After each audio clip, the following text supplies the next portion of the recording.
자, 우리 하나님의 말씀은 누가복음 21장 34절로 36절까지입니다. 누가복음 21장 34절로 36절까지 우리 합독하겠습니다.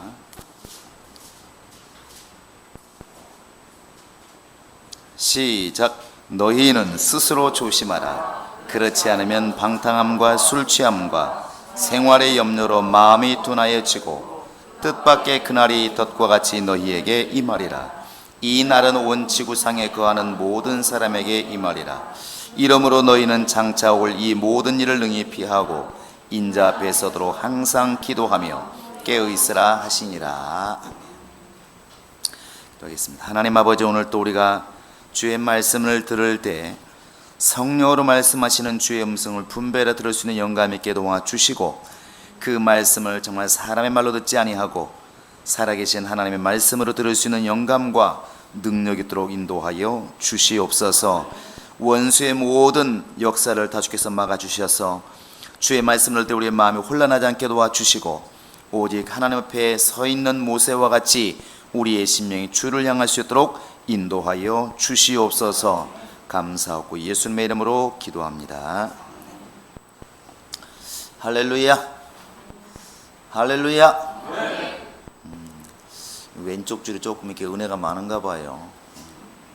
이게 보면 사람들이 예배 때마다 모이는 이렇게 선호하는 자리가 이렇게 좀 다릅니다.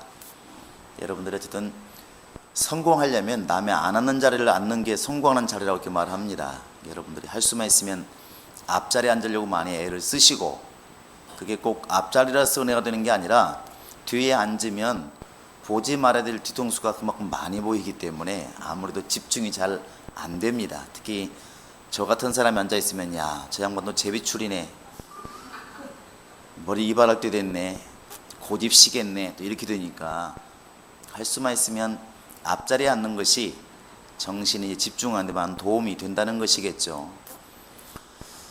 하나님이 우리에게 정말 원하시는 것이 과연 무엇일까요? 그건 당연히 생명을 얻는 것입니다. 그 예수님께서도 말씀하셨죠. 내가 이 땅에 온 것은 양으로 생명을 얻게 하고 풍성케 하려고 내가 이 땅에 왔다, 이렇게 말씀하십니다. 그러니까 교회를 다니는 목적도, 또 이렇게 기도하는 것도, 또 성경을 읽고 우리가 이 말씀을 살아야 되는 이유도 한 가지로 말하라면 결국 하나님의 생명을 얻기 위해서 우리가 그리하는 것입니다. 근데 하나님이 생명 얻는 길을 가장 쉽게 명한 게 뭐냐면 아들의 말을 들으라는 것입니다. 곧 하나님께서 이 땅에 보내신, 생명의 주로 보내신 예수의 말씀을 잘 이렇게 들으라는 것이죠. 그래서 마태복음 17장에 보면 1절부터 변화산상의 일을 쫙 이렇게 말씀하시면서 5절에 가보시면 이렇게 말씀하고 있습니다. 너희는 저의 말을 들으라. 저는 내 사랑하는 자니 너희는 저의 말을 들으라. 이렇게 하나님이 직접 하늘에서 음성을 내어서, 아주 특이한 경우죠. 이런 경우가 별로 없는데 하늘에서 직접 소리가 나서 그 자리에 있었던 많은 제자들, 들었던 그런 제자들의 귀에 분명하게 말씀하십니다. 저는 내 사랑하는 자니 너희는 저의 말을 들으라. 하나님이 우리에게 원하시는 것은 바로 하나님이 들으라 말씀하신 예수의 말씀을 듣는 것이 아버지의 뜻입니다. 그래, 누구든지 간에 하나님을 잘 섬긴다 하면서 하나님 말씀을 제대로 안 들으면 그건 잘 섬기는 게 아닙니다. 속고 있는 것이죠. 신앙생활 잘하는 건 다른 거 없습니다. 오직 아버지의 말씀을 철저하게 순종하는 것이, 그게 곧 아버지의 말씀에 순종하는 것이라는 걸 알고 예수의 말씀에 적극적으로 순종하는 것입니다. 이 말씀에 순종하다 보니까 때로는 사람들에게 미움도 받고, 또 때로는 박해도 받고, 또 지금 중동처럼 이 말씀 때문에 목숨을 잃기도 합니다. 그러나 분명한 것은 핍박이 오든 목숨을 잃든 또 뭐 편안하게 살든 아들의 말을 듣는 사람은 아들의 말을 들으라 하신 아버지 말을 듣고 있는 것이기 때문에 결국 살게 된다는 것입니다. 마지막 날에 내가 저를 살리리니 이것이 아버지의 뜻입니다. 할렐루야. 그래서 우리가 이렇게 귀를 열어서 항상 들어야 될 게 뭐냐면 아들이 우리에게 무엇이라 말씀하시냐 이것이죠. 성경에 수만 가지의 사건이 많고 굉장히 많은 사연들을 기록하고 있지만 이 성경을 읽으면서 놓치지 말아야 될 핵심이 뭐냐면 아들은 무엇이라 말하고 있느냐는 것입니다. 엘리야도 중요하고 모세도 중요하지만 아들은 지금 무엇이라 말하고 있는가? 아들이 지금 무엇 때문에 안타까워하고 있고 아들이 과연 무엇을 기뻐하고 있을까? 그 아들 편에 서는 것이 내가 사는 길이고 그게 하나님이 원하시는 길입니다. 예수님이 이런 부분에 대해서 자신의 말을 이렇게 말하고 있죠. 요한복음 12장에 보면 48절에 보시면 나는 스스로 말하지 않는다. 아버지께서 나를 이 땅에 보내심에 하나님께서 너희에게 해야 할 말을 나에게 직접 말씀해 주셨고 나는 자유로 말하지 아니하고 아버지께서 나에게 하라고 한 그 말을 나는 하고 있다 이렇게 말합니다. 쉽게 말하면 지금 너희들은 내 말을 듣고 있지만 너희들에게 말하고 있는 지금 나 곧 예수는 내 생각대로 말하고 내 마음대로 지금 말하고 있는 것이 아니라 나를 보내신 아버지께서 하라고 하신 그 말씀 나는 그 말씀을 그대로 전하고 있다. 그러면서 뒤에 뭐라고 그러냐면 그래서 나는 그의 명령이 영생인 줄 아노라 이렇게 말을 해요. 나는 지금 아버지 말씀을 대신 너희들에게 전해주고 있는데 너희들은 지금 내 말을 듣고 있는 것이 아니라 나를 부르신 아버지의 말을 듣고 있다. 내가 볼 때에 아버지께서 지금 나에게 주신 그 말씀이 너희가 순종하기만 하면 이 말씀이 곧 영생인 줄 나는 안다 이것이죠. 그래서 이 아버지의 명령은 곧 영생이요 예수께서 하신 그 명령 자체가 이렇게 명령이 바로 영생이라는 사실입니다. 누구든지 간에 불신자들도 영생하기를 원하지만 예수의 말씀을 명령으로 순종하지 않으면 절대로 영생은 없습니다. 세상 말로 예수의 말씀을 명령으로 순종하지 않으면 정말로 국물도 없다는 것입니다. 내 영혼아 예수의 명령에 순종하자. 시작. 내 영혼아 예수의 명령에 순종하자. 내 영혼아 예수의 명령에 순종하자. 여러분 정말 예수의 명령에 늘 귀를 기울이시기 바랍니다. 마태복음에서 25장에 보면은 많은 사람들이 예수께 초청했을 때 핑계를 대잖아요. 사실 핑계란 말하지만 사실을 얘기한 겁니다. 난 장가 갔으니까 좀 가봐야 되겠다. 밭을 샀으니까 가봐야 되겠다. 나 소를 샀으니까 가봐야 되겠다. 근데 이 사람들이 거짓말한 것이 아니라면 사실이잖아요.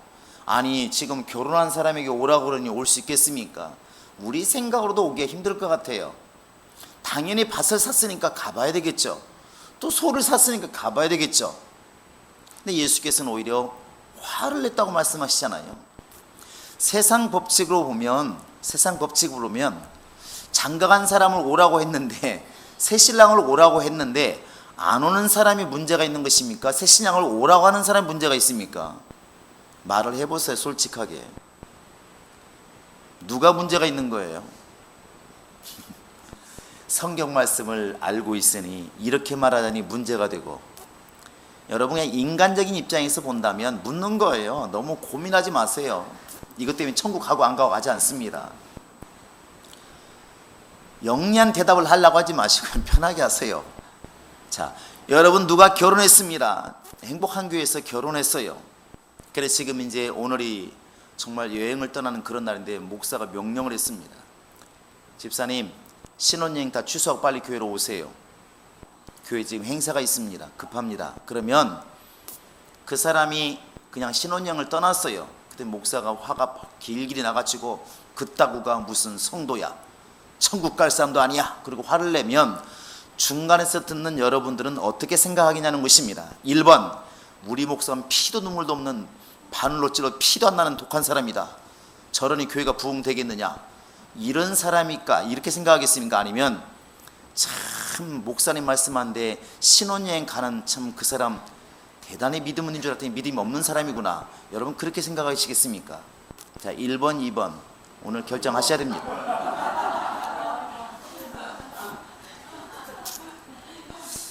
그래도 목사를 욕하는군요. 지독한 목사네. 네, 실제로 그게 사실이라는 것이죠. 예수의 명령은 말이 안 되는 명령이 너무 많아요. 잘 생각해 보시기 바랍니다. 자, 지금 이스라엘 땅에 예수께서 태어나실 때 처녀가 마리아밖에 없었습니까? 많이 있었을 거예요. 그런데 왜 하필 남의 남자고 지금 약혼한 여자에게 꼭 하나님께서 명령을 하시냐고. 그거 걸리면 죽습니다. 그 당시 법으로 죽어요. 그럼 마리아 옆집에 사는 친구에게 하면 되잖아요. 약혼하자는 처녀가 얼마나 많은데 왜 하필 약혼한 처녀에게 애를 낳으라고 말하겠습니까? 그러면 다른 사람 몰라도 약혼자는 뭐가 되냐는 것이죠. 왜 그렇게 말도 안 되는 요구를 하실까? 이게 참 여러분 이해가 되십니까? 우리는 그냥 단순히 넘어갔지만 성경에 보면 참 말이 안 되는 게 너무 많아요. 엘리야도 마찬가지입니다. 하나님의 사람이면 가급적이면 부자한테 가서 헌금하라고 하는 게 낫습니까? 가난한 사람에게 가서 헌금하라고 낫겠습니까? 부자에게 헌금하라고 하는 게 낫잖아요. 그런데 하필 그것도 이제 먹을 만큼 먹고 마지막 가루, 밀가루 이제 한 움큼 남아 있습니다. 그거 마지막 빵을 만들어 먹고 죽으려고 하는 그 사렙다 과부에게 엘리야가 찾아갑니다. 그래서 하는 말이 뭐라고 그래요? 내가 보는 앞에서 먹고 죽으라. 그것도 아닙니다. 어차피 죽는 내가 기도는 잘 해주마. 그것도 아니에요. 아니면 장례를 잘 치를 테니까 걱정하지 말고 죽어라. 그것도 아닙니다. 어떻게 말했나요? 그 남은 빵 마지막 먹고 죽으려는 그 빵을 만들어서 네가 먹으라, 내가 나한테 달라. 나한테 달라는 거예요. 여러분 이게 이해가 되나요? 도와주지는 못할 망정, 오늘날 목사 같으면 그걸 보면 눈물이 나고 가슴이 터져서 집사들 다 불러 모을 것 같아요. 지금 집사님 지금 오늘 먹고 죽으려고 그런다. 다 집에 있는 쌀 좀 가져와라. 이렇게 훌륭한 목사지. 어떤 집이 신방 갔더니 집사님이 아들하고 둘이 앉아가지고 목사님 왜 이제 오셨습니까? 왜 그러는데요? 목사님 지금 밥 만들어 먹고 마지막 밥을 만들어서 지어 먹고 아들과 내가 지금 죽으려고 지금 이러고 있습니다. 이렇게 말하는데 목사가 웃으면서 그 밥 나다오. 이렇게 말하면 여러분은 인정하겠느냐는 것이죠. 근데 성경에서는 그렇게 어찌 보면 정말로 말이 안 되는 요구를 하나님은 많이 하십니다. 그런데 그 명령이 뒤돌아서서 보면 사렙다 과부를 죽이고 싶어서 하는 것이 아니라 살리고 싶은 하나님의 뜻이 그 뒤에 있었고, 마리아를 죽이고 싶은 것이 아니라 마리아를 정말 써서 그에게 영광을 주고 싶은 하나님의 뜻이 이미 그 뒤에 다 있었다는 것이죠. 하나님의 명령은 영생이라는 사실입니다. 할렐루야. 그래서 예수의 말씀이 그 당시에는 굉장히 불합리해 보이고 답답해 보이고 이해가 안 되어도 그 말씀이 사는 길이라 믿고 순종하는 것이 그게 사는 길입니다. 여러분 그렇게 믿기를 주의 이름으로 부탁을 드립니다. 그 예수님이 오늘 말씀하십니다. 여러분 한번 36절 읽어보시겠습니다. 주님이 여러분 나에게 명령했다 믿으시고 같이 읽겠습니다. 시작. 이러므로 너희는 장차 올 이 모든 일을 능히 피하고 인자 앞에 서도록 항상 기도하며 깨어있으라 하시니라. 예수님이 지금 말씀하시는 겁니다. 뭐하고 있으라? 깨어있으라. 뭐하면서? 기도하면서. 왜 기도하고 깨어있어야 되겠나요? 우리는 참 공부는 안 되는 것 같아요. 한 문장을 읽었는데 이게 답이 안 나옵니다. 다시 한번 읽겠습니다. 시작. 이러므로 너희는 장차 올 이 모든 일을 능히 피하고 인자 앞에 서도록 항상 기도하며 깨어있으라. 제가 거꾸로 물어갔는데 정작 답은 안 나오는 거예요. 자, 뭐하고 있으라? 뭐 하면서? 왜 기도하면서 깨어있어야 됩니까? 자, 두 가지를 말하고 있습니다. 하나는 장차 올 이 모든 환난을 피하고 사실은 누구 앞에 서도록? 인자 앞에 서도록. 이게 답이에요. 인자 앞에 서지 못하면 그 말은 곧 하나님의 나라에 들어갈 만한 자격이 없으면 신앙생활이 무슨 의미가 있으며 살았다는 게 무슨 의미가 있냐는 것입니다. 80에 죽어서 지옥 가나 120살 살고 장수에서 지옥 가나 그 나중에 보면 무슨 의미가 있냐는 것이죠. 차라리 30 먹고 순교해서 아버지 나라에 들어가는 것이 훨씬한 말도 비교하기가 부끄러울 만큼 당연히 좋은 거 아니겠습니까? 우리의 신앙의 목표는 인자 앞에 서는 것이 목적입니다. 주님이 말씀하셨어요. 그래서 그렇게 되려면 기도하고 깨어 있으라는 것이죠. 힘들고 어려워도, 때로는 졸리고 힘들어도, 때로는 환란에서 벗어나고 싶어도 반드시 기도하고 깨어 있으라는 것입니다. 자, 내 영혼아 기도하고 깨어 있자. 시작. 내 영혼아 기도하고 깨어 있자. 내 영혼아 기도하고 깨어 있자. 여기에서 깨어 있는다는 말은 반대로 보면 잠들지 않는다는 것이죠. 나태하지 않고 졸지 않는다는 것입니다. 그게 뭐겠습니까? 결국 우리가 잠잔다는 거, 깨어 있지 못한다고 하는 게 뭐냐면 34절에 이미 나와 있습니다. 또 한번 읽겠습니다. 같이. 자, 시작. 너희는 스스로 조심하라. 그렇지 않으면 방탕함과 술 취함과 생활의 염려로 마음이 둔화해지고 뜻밖의 그날이 덫과 같이 너희에게 임하리라. 여기에 보시면 가장 주님이 경계하는 게 뭐냐면 마음이 둔화해지고입니다. 마음이 둔화해지고, 신앙생활하면서 시간이 지나면서 세월이 흘러가면서 때로는 환경 때문에 제일 하나님이 염려하는 게 뭐냐면 마음이 둔화해지는 거예요. 충만할 때는 마음이 아주 예민합니다. 그래서 기도가 안 되면 뭐가 이상하다, 내가 회개할 게 많은가 보다, 무슨 조금 이렇게 사고가 나도 내가 뭔가 하는 게 범죄한 게 있는가, 아니면 내가 물질을 제대로 관리를 못했는가, 이렇게 민감하게 생각하는데 시간이 지나가면서 마음이 둔해진다는 것이죠. 둔해져 가지고 어떤 일로도 영적인 일로 이렇게 연관이 안 되는 것입니다. 하나님이 때로는 이렇게 물질을 쳐봅니다. 돌아오게 만드시려고. 그래도 그게 지금 주님이 친 것을 알지 못하는 거죠. 하나님이 성격을 좀 이렇게 완화시키려고 만지시는데 불구하고 그것을 깨닫지를 못하니까 계속 자기 고집대로 가는 것입니다. 가장 두려운 게 뭐냐면 영적 생활하면서 마음이 둔해지는 것입니다. 원래 반대로 보면 마음으로 믿어 의에 이르고 이렇게 되는데, 의에 이르러야 생명이 있는 것인데 마음으로 믿어 의에 이르고, 이 마음이 의에 이를 수 있을 만큼 깨어 있어야 되는데 마음이 반대로 둔해져 간다는 것은 의에 이르지 못한다는 것입니다. 결국 인자 앞에 설 수가 없다는 것이죠. 이것이 바로 이제 깨어있지 못하는 것입니다. 그 마음에 둔해지는 이유를 주님께서 분명히 말씀하셨어요. 한번 34절 다시 한번 읽어보시겠습니다. 시작. 너희는 스스로 조심하라. 그렇지 않으면 방탕함과 술 취함과 생활의 염려로 마음이 둔해지고 뜻밖의 그날이 덫과 같이 너희에게.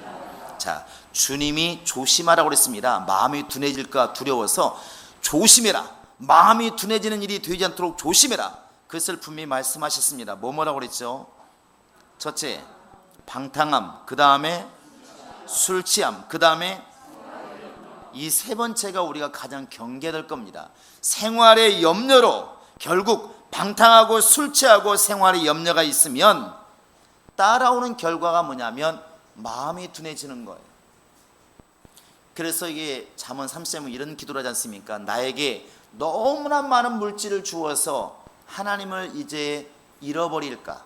너무나 가난해서 또 내가 매여가지고 하나님을 잊어버릴까? 하나님, 내가 많지도 않은 적지도 않은 적당한 물질을 달라고 기도합니다. 이게 지혜인 것 같아요. 너무나 돈이 많으면 하나님 자리에 물질을 세워놓고 겁날 게 없으니까 물질을 의지합니다. 마음이 너무나 가난하니까 먹고 살기 바빠서 오히려 하나님을 잃어버리는, 마음이 둔해져 버리는 이런 일이 벌어진다는 것이죠. 그래서 방탕함과 술 취함과 생활의 염려에 빠지지 않도록 깨어있어 기도하라고 하는 것이 주님의 명령이라는 것이죠. 사람이 대화를 하고 있다고 그래가지고 그 사람을 지금 제대로 우리가 아는 게 아니더라고요. 정말 사람이 같이 통하지 않으면 안 되는 것 같아요.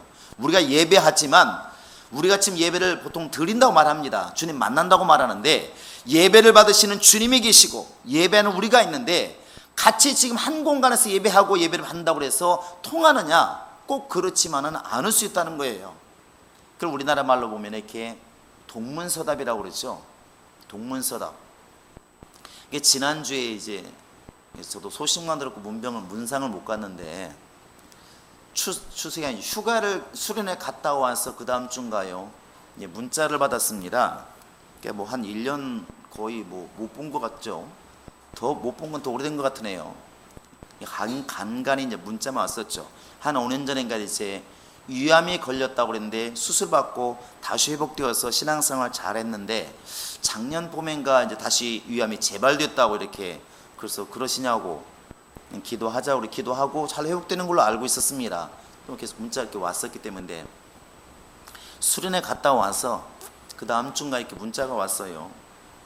그 뭐 어디시냐고 했더니 목사님 지금 속초 가서 설악산 구경 잘하고 가족끼리 2박 3일 여행 잘하고 집에 돌아가는 중입니다. 이렇게 문자가 왔어요. 그래서 아우 많이 건강해지셨나 보다. 제 생각이에요. 그러니까 생각을 많이 건강해지셨나 이렇게 이제 가족끼리 여행도 다닐 정도로 휴가를 할 정도로 건강해졌나 보다. 그래서 이제 그럼 설악산도 올라가셨나요? 그랬더니 아직까지 산은 올라갈 만한 힘은 없고 그냥 멀리서만 봤습니다. 그러고 이제 막 몇 번 왔다 문자 갔다 했죠. 근데 지난주에 들려온 소식이 이제 돌아가셨다는 거예요. 돌아가신 거죠. 내가 이분은 사실은 이제 거의 정리하면서 식구들끼리 아마 여행을 갔나 본데 나는 그걸 캐치를 못하고 그냥 건강해져서 그냥 여행 간 걸로만 생각을 한 거죠. 사람이 참 가슴이 갑자기 미어지고 답답한 거예요. 이게 참 그렇구나. 그 양반이 이제 어찌 보면 삶을 정리하려고 이렇게 목사님 목회를 많이 못 도와드려서 죄송합니다. 뭐 도울 것도 아니지만 어쨌든 말을 그렇게 썼어요. 그래서 무슨 소리냐고 열심히 신앙생활하면 되지 이렇게만 보냈죠. 문자를 저 같은 경우는 이제 열심히 하는 것을 열심히 하시면 됩니다. 뭐 이렇게 하고 나중에 돌아가시다는 소식 듣고 보니까 이분은 이제 삶을 정리하는 중에 있었던가 봐요. 그러니까 이렇게 한 이제 얼마 남지 않은 생애를 생각나는 사람들은 연락도 하고 했겠죠. 이렇게 어떻게 이렇게 참 몰랐을까. 그게 마지막이었던 것이죠. 그게 뭐 내가 좀 더 좀 세심하게 물어보든지 아니면 세심하게 좀 눈치를 챘으면 좀 더 좀 깊이 좀 대화를 하고 아니면 만날 수도 있고 신방할 수도 있는데 단순히 이렇게 가족여행 갔다는 딱 그걸로 그냥 판단해가지고 건강이 많이 회복됐나 보다. 그냥 그러고 떠나신 거죠.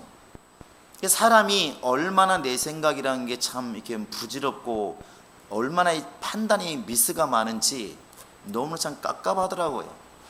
그분이 뭐 아무 탓을 안 하지만 볼 때 얼마나 참 답답했을까. 건강한 사람들은 아무 염려가 없구나. 내가 볼 때는 그렇게 받았을 것 같아요. 근데 신앙생활도 제가 볼 때는 그렇지 않을까 하는 생각을 해본다는 것입니다. 우리는 모든 신앙생활의 모든 관점이 사실은 주님께로 가 있다고 말도 하고 있고 생각을 그렇게 하는데 현실을 보면 사실은 주님께 내가 관심 있는 것보다는 내 것을 얻기 위한 것에 관심이 훨씬 많다는 걸 알 수 있어요. 그래서 우리가 기도하는 것도 하늘에서 이루어진 것이 땅에서도 이루어지이다. 주기도문은 그렇게 분명히 고백하지만 정작 기도 내용을 보면 하나님의 나라는 다음 문제고 지금 나를 지금 도와달라는 기도가 훨씬 더 많다는 것이죠. 그것도 내가 주님의 일을 죽도록 할 테니까 내가 주의 일을 할 수 있도록 도와달라는 기도보다는 지금 당장 먹고 사는 것들 환경을 위해서 기도하는 것이 월등히 많다는 것입니다. 그만큼 어찌 보면 우리의 마음이 많이 이렇게 둔화해졌다는 것이죠. 예수님께서 이 말씀하실 때 기도하고 깨어있으라고 말씀하시는 것은 그렇게 되지 않을 가능성이 너무 크기 때문에 주님이 분명히 명령하시는 겁니다. 우리는 분명히 처음에 시작할 때 예수의 말씀이 곧 명령이라는 영생이라는 것을 들었습니다. 예수의 말씀이 바로 명령이고 명령이 곧 영생이라는 것을 알았으면 이 말씀도 명령을 우리가 받자는 것입니다. 기도하고 깨어있어라. 여러분, 이 말을 건성으로 들은 우리는 결국 마음이 어두워지는 것입니다. 이런 부분을 갖다가 예수님이 다른 곳에서는 더 확고하게 분명히 말씀하신 적이 있습니다. 그게 마태복음 24장입니다. 한번 보실까요? 마태복음 24장 한번 보시겠습니다. 자, 마태복음 24장은 거의 마지막 때를 거의 다 이렇게 말씀하고 있는데 37절을 한번 이렇게 보시기 바랍니다. 24장 37절입니다. 39절까지 시작. 노아의 때와 같이 인자의 임함도 그러하리라. 홍수전에 노아가 방주에 들어가던 날까지 사람들이 먹고 마시고 장가들고 시집가고 있으면서 홍수가 나서 그들을 다 멸하기까지 깨닫지 못하였으니 인자의 임함도 같으리라. 이게 무슨 얘기입니까? 노아가 하나님 명령을 듣고 방주를 지었는데 그 방주에 사람들이 들어가는 그날까지도 사람들은 장가가고 시집가고 자기들의 일을 한 거예요. 근데 아까 제가 말씀드렸지만, 아니 사람이 살면서 장가가고 시집가고 자기 일하는 게 뭐가 잘못됐습니까? 그게 뭐가 잘못됐나요? 잘 생각해 보시기 바랍니다. 우린 지금 주님 편 들으니까 아무 문제가 없는 것처럼 생각하지만 능히 그럴 수 있잖아요. 우리는 안 그러나요? 주님이 오시는 그날까지, 마지막 홍수가 터지는 그날까지 사람들은 먹고 마시고 장가고 시집갔다. 그런데 우리가 아무런 반문을 안 하니까 그렇지, 반문하기로 말하면 아니 그게 뭘 잘못했는데요? 당연히 우리는 먹어야 되고 당연히 장가가야 되고 시집가야 되고 뭘 잘못했습니까? 잘못한 게 있다면 깨어있지를 못했다는 것입니다. 여러분 금방 읽은 거 잘 보시면 알겠지만 그들을 다 멸하기까지 깨닫지 못하였으니 이렇게 돼 있어요. 그 깨닫지 못한 게 뭐냐면 깨어있지를 못했다는 것입니다. 생각해보면 그랬을 것 같아요. 사람들이 노아가 이제 이 배를 만들었겠죠. 갑자기 배를 다 만들어진 것처럼 보이니까 뭐 짐승들 다 끌고 들어가고 노아의 식구 다 들어갑니다. 뭔 일일까? 왜 들어갔지? 비도 안 오는데. 한줄 말했겠죠. 들은 사람이 있으니까. 몰라. 뭐 세상을 뭐 물로 멸망시킨대야. 그 사람들이 뭔 소리하는 거야? 아니 비가 온다고 뭐 저렇게까지 할 리가 있나? 사람들이 그랬겠죠. 어느 날 비가 오기 시작합니다. 근데 문은 닫혔죠. 방주문이 닫혔습니다. 비가 오기 시작합니다. 사람들이 아따 이번 비는 좀 많이 오네 이렇게 말했겠죠. 그러니까 오늘 또 비가 오고 내일 또 비가 옵니다. 하늘이 막 열렸다고 그러니까 땅이 터졌다고 그러니까 펑펑 쏟아지죠. 아따 이놈 비는 오늘 좀 희한하네. 왜 이렇게 많이 오지? 그러면서 점점 높은 데로 갔겠죠. 산꼭대기에 올라갔겠죠. 그러면서도 왜 이렇게 많이 비가 오지? 이렇게 하지. 이것이 곧 하나님이 그렇게 노아를 통해서 깨닫게 하셨던 그 예고라고 하는 것을 과연 얼마나 알았을까? 그러니까 멸망하기까지 깨닫지를 못하더니 곧 죽을 때까지 깨닫지를 못했다는 것입니다. 아마 다시 오실 예수도 그러지 않을까 싶어요. 이 지구가 멸망을 하고 사라져가고 지금 들으면 멸망하지 않는다는 사람이 더 이야기가 설득력이 있잖아요. 왜냐하면 너무나 분명히 있으니까. 그런데 그럴 때가 오면 주님께서 오신다 하더라도 불신자들이 그걸 깨달을 수 있었을까? 이게 지금 성경에서 예고된 일이고 예수님께서 그렇게 깨어있으라고 명령하셨던 그런 일이라고 하는 사실을 과연 얼마나 알겠냐는 것입니다. 그것은 깨어있는 사람만이 알게 되는 것입니다. 깨어있는 사람만.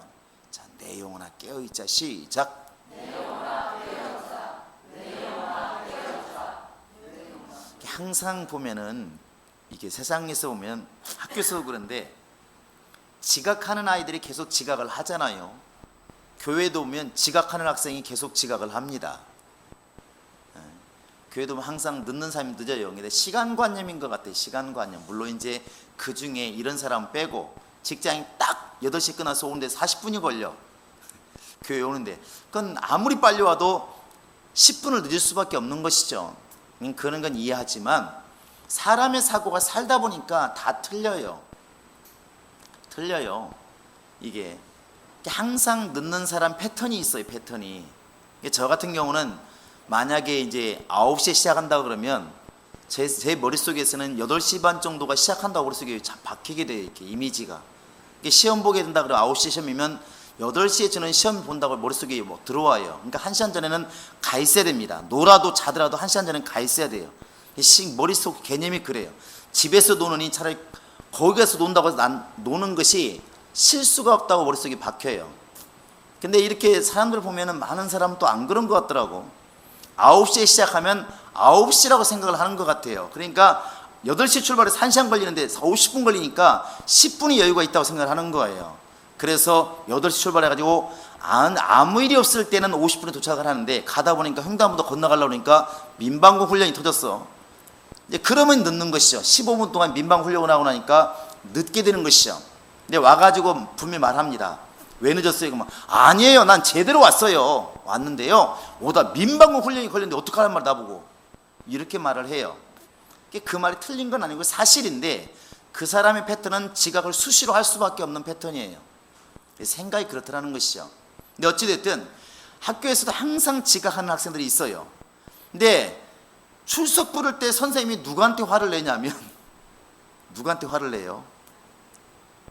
일찍 와 있는 학생들이에요. 이놈의 새끼들이 오늘 또 지각이야! 그럼 화를 내시는, 사실 그 말을 누가 듣고 있나요? 지각 안 한 학생이 듣고 있는 거예요. 그 참 신기해. 이런 예화가 있습니다. 이런 예화가 있어요. 굴뚝에 들어갔다 2명이 청소를 하고 나왔는데, 이제 우리나라처럼 이런 굴뚝 말고 서양에는 굴뚝이 크잖아요. 사람이 들어가 청소를 합니다. 아예 크니까. 근데 한 사람은 어떻게 청소를 잘해서 그런지 새카맣고, 한 사람은 별로 얼굴이 이렇게 묻질 않았어요. 자, 여러분 둘이 마주 보았을 때 누가 씻으러 갔을까요? 깨끗한 사람, 더러운 사람. 깨끗한 사람이 씻으러 빨리 갔다는 거예요. 왜 그러겠습니까? 자기 얼굴도 저런 줄 알고. 그런데 더러운 사람은 자기 얼굴도 깨끗한 줄 알고 급할 게 없는 거예요. 안 씻으러 간 거예요. 무슨 얘기를 하고 싶냐면, 잠언서임이 나와 있는 것처럼 달리는 말에게 채찍을 가하라고 그랬고 지혜로운 사람을 때리라고 그랬습니다. 미련한 사람은 때리지 말라는 거예요. 차라리 새끼 일은 않고 만나는 게 낫지. 미련은 절구해 놓고 찧어도 미련이 안 벗겨진대. 여기 그런 분이 없어서 다행이긴 한데 한 명 있으면 이런 말 못합니다. 미련한 사람은 그 미련을 절구해 놓고, 절구하시나요? 절구해 놓고 찧어도 그 미련이 안 벗겨진대요. 그래서 지혜로운 사람을 때려라. 그러면 빨리 가리라. 그런데 미련한 사람을 때리면 달라든다 이것이죠. 그러니까 할 만한 사람에게 말씀이 그것도 먹혀들지, 깨닫지 못하는 사람들은 오히려 그것이 화가 될 수 있다는 것입니다. 우리 성도들도 마찬가지입니다. 주의 말씀이 정말 깨닫는 사람들에게는 은혜가 되지만 깨닫지 못하는 사람들은 다 반박거리가 되고 비방거리가 되고 조롱거리가 된다는 것이죠. 그래서 성경에서는 내 말을 모두가 다 깨달으라 이렇게 나와 있지 않고, 뭐하는 사람이 들으라? 자기 귀를 만지면서 들을 귀 있는 자는 들으라. 시작. 시작.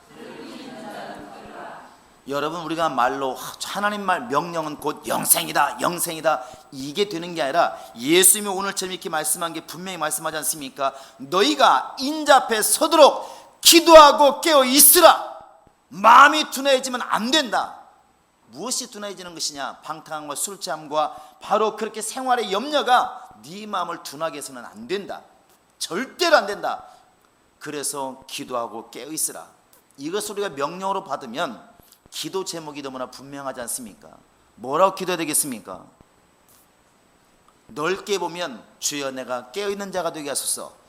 그 주님 묻겠죠. 뭐 어떻게 깨어있더라고? 그러면 분명히 말합니다. 하나님, 내가 방탕하지 않게 도와주시고 술 취하지 않게 도와주시고 생활의 염려 때문에 걱정하지 않는 정말 신앙이 되게 하소서. 내게 정말 돈이 많을지라도 그것 때문에 믿음을 빼앗기지 않게 도와주시고, 설사 가난한다 할지라도 그것 때문에 내 믿음을 빼앗기지 않게 도와주시고, 내 믿음은 오직 주님께만 가 있게 하소서. 우리의 신앙이 이렇게 될 수 있도록 기도해야 되지 않겠습니까? 기도의 제목은 너무나 분명한 것입니다. 여러분이 이 밤에 기도할 때 한 발짝이라도 더 내 마음을 깨우는 그런 기도가 있기를 바랍니다. 아마 성령이 여러분의 기도를 도울 것입니다. 예수님이 여기 말고도 걱정했던 게 뭡니까? 누가복음 22장 40절을 보시면 알겠지만, 깨어 있으라. 시험에 들지 않도록 깨어 있으라. 깨어 있으라. 주님이 원하시는 깨어 있는 것입니다. 여러분의 기도가 여러분의 심령을 깨우기를 바라고, 둔해가고 있는 마음을 깨우기를 원하고, 우리의 삶을 깨우는 그런 기도가 이 밤에도 있기를 주의 이름으로 축원합니다. 할렐루야. 정말 우리가 한마디 좋고 정말 열마디 좋은데, 분명한 사실은 내가 하나님께 목표를 두고 기도하자는 것입니다. 하나님, 내 마음이 깨어있기를 원합니다. 내가 교회 안에 있든 세상에 있든 가정에 있든 길거리에 있든 내 마음이 절대적으로 주님 곁에 떠나지 않게 하소서. 깨어있는 자가 되게 하소서. 그런 말마마 방탕하지 않게 도와주시고, 술 취하지 않게 도와주시고, 항상 내 마음의 생활의 염려 때문에 고민하지 않게 하소서. 내게 그런 마음을 주세요. 여러분, 이 밤에 기도할 수 있기를 주의 이름으로 축원합니다. 이 시간으로 다 같이 예수 이름 크게 부르고 기도하실 때, 주여, 내 심령이 기도하고 깨어있는 주의 말씀에 순종하는 데가 되게 하소서. 다 같이 우리 기도하시겠습니다.